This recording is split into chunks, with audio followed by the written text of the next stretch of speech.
De toutes les créatures, l'homme est celle qu'Allah l'a plus aimée.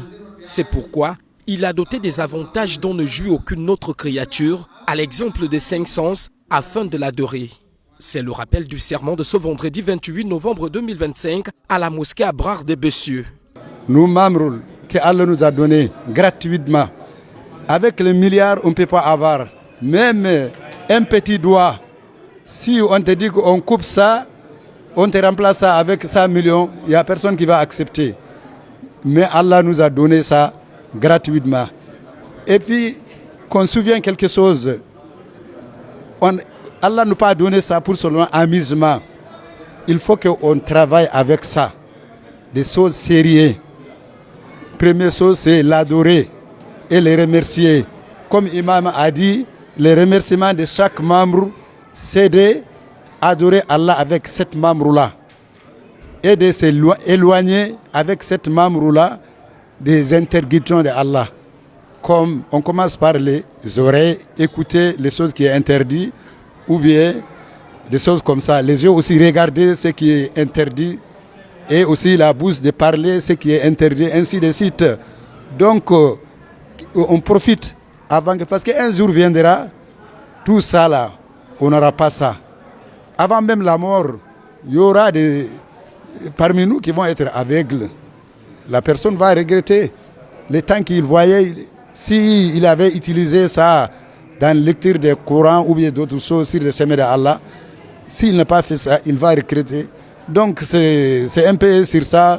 Le khutbah était sur les membres que Allah nous a donnés, mais il nous a donné ça pour utiliser ça dans les bonnes sciences, d'utiliser ça sur le chemin d'Allah. De passage dans ce lieu de culte, le grand imam du Gabon, l'imam Tidjani Babagana, qui était également porteur d'un message d'unité, est essentiellement revenu sur l'organisation et le fonctionnement actuel du Conseil supérieur des affaires islamiques du Gabon, unique organe régulateur de l'islam dans notre pays. Je suis toujours dans ma tournée pour me rendre compte des fonctionnements des mosquées et aussi pour présenter l'institution qui est le Conseil. Vous connaissez le Conseil, du moins pour la majorité d'entre vous, il y a ceux qui ne connaissent pas. C'est aussi bien de présenter l'institution. Le Conseil aujourd'hui s'organise différemment. Il y a 3 organes au Conseil.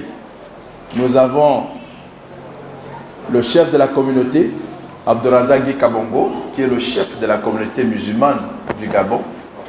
Et nous avons l'organe du grand imam. Nous avons le grand imam du Gabon. Et 3e organe, nous avons le secrétariat exécutif. Voilà comment se compose le Conseil supérieur des affaires islamiques du Gabon. Et le Conseil est là pour vous. Mon rôle à moi en tant que grand imam, je régule le culte. Tout ce qui est spirituel, tout ce qui est mosquée, imam, organisation interne des mosquées. Ça, c'est mon rôle à moi. C'est pourquoi je suis ici, pour travailler avec les responsables de la mosquée et regarder les conditions dans lesquelles les imams, n'est-ce pas, gèrent au quotidien leur mosquée. La rencontre du jour s'est achevée autour d'un échange avec les responsables de la dite mosquée. Autre fait, ayant agrémenté le passage du grand imam, aura été la présentation au guide spirituel de ce forage. Initiative des fidèles de cette mosquée, l'ouvrage répond à la volonté des plus hautes autorités de la communauté musulmane du Gabon qui invitent les musulmans à avoir une foi agissante. L'audit forage salué par l'ensemble des populations de ce quartier reste à ce jour la solution pour remédier au manque d'eau qui sévit à Libreville.